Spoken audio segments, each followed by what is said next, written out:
Mirus. I'm a research geologist with the U.S. Geological Survey Landslide Hazards Program, and I'm located in Golden, Colorado at the Geologic Hazards Science Center. Okay, great. So obviously we talked earlier. So if you could just kind of go over some of the, I guess, the situation regarding heavy rain, saturation, and possible landslide threats for our region. Sure, yeah. As you know, one of the main ways that landslides are triggered is from either prolonged rainfall or intense rainfall on soils that are already wet. And the conditions are ripe for that in Seattle right now, with more rain on the way. And so one of the things that the USGS does is we monitor hill slope wetness and how that responds to rainfall. So how hill slope wetness responds to rainfall, so we can better understand the conditions that trigger landslides. And we're also trying to develop, with that understanding, we're trying to develop tools to better forecast when landslides are likely. So what kind of tools are you looking at to potentially be able to do sort of landslide prediction? It's almost kind of like predicting an earthquake. Do you know what I mean? Like there seems, I mean, I know there's sort of certain signs, but you know, they're kind of very unpredictable in a way. Yeah, I mean, that we certainly are not at a state in the science where we can predict exactly when and where landslides are going to happen. What we can do is understand the relation between rainfall conditions and subsurface hydrologic conditions, so how wet the soils are, groundwater levels, to understand when landslides are more likely in a given area. So one of the tools that we have that's widely used is rainfall threshold. So you can look at either how long it's raining or how hard it's been raining, and then based on current conditions, we can say whether there's a greater potential for landslides. Now, I know obviously this is, you know, still considered fall, and this is our first kind of big major rainfall. We've had a few, but nothing substantially like this. Is this early in the season for us, or is this kind of standard? Is there any anomalies here, I guess? Yeah, well, certainly there is kind of a certain amount of rainfall that needs to occur to wet the soils and the subsurface enough that landslides are possible. And that's one of the reasons that we monitor landslides and the hydrology. So, and what we can see right now is that conditions are wet enough that landslides are possible. And it's not uncommon for landslides to happen in the Seattle area in November.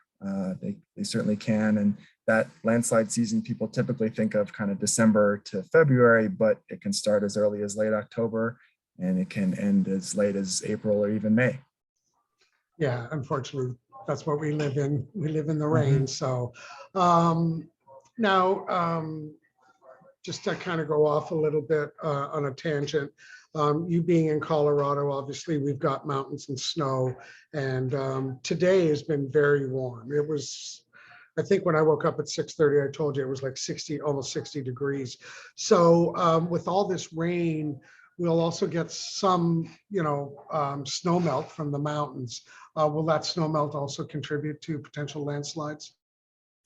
Well, snowmelt is definitely a factor in landslide triggering. Usually that would be the snow that's actually sitting on the landslide prone slopes and then getting melted rapidly by rain and infiltrating in, so contributing to that slug of water. Snowmelt in the mountains far away would contribute to the stream flow, but that's not going to directly contribute to landslide hazards in the Seattle area. Sorry, right, yeah, I understand. So like the snowmelt in, for example, I think it was 1996, 97, there was a big rain on snow event in the Seattle area that led to many landslides, because not only was there rain getting into the ground, there was also all that snow melt. And so all that water all at once kind of overwhelms the ability for those hill slopes to drain, and that's when the landslides occur. And obviously being so early in the season, we've gotten a minimal amount of snow in our local mountains. So I can't see, you know, that minimal amount of snow affecting us too much. It would be more towards the spring and having kind of like a weekend rain event like this with a snow melt in, like, you know, March or something like that. That could be a real contributing factor, right? That's right, yeah. Wow, I've got some logic to me. No, it sounds like you could just interview yourself. And so that's about it. Is there anything else you'd like to add? I mean, is there, and again, you know, we are already spoken about, landslide safety. I mean, I know you can only kind of, talk about landslides, but is there anything people can look out for as far as any safety concerns and, where they think that they know that there's been landslides before or whatever? Sure. I mean, there's actually a few things to think about. One is that landslides tend to happen where they've happened before. So in areas where there's been landsliding, it's likely that that would be an area subject to future landsliding. Another is that in the Seattle area, landslides are triggered by either prolonged steady rainfall or short intense rainfall. But that even after that intense rainfall has ceased, there's still a potential for landslides as that water percolates into the ground and can trigger slope failures. The USGS has done research on that hill slope monitoring to understand soil moisture and the relation to landslides. And so we know that as it continues to rain and the slopes wet up, that potential for landslides increases. And we do know what your viewers probably want to know right now is that the conditions, the rainfall conditions and the soil moisture conditions are consistent with previous landslides. So we can expect that that's a possibility with this storm as well.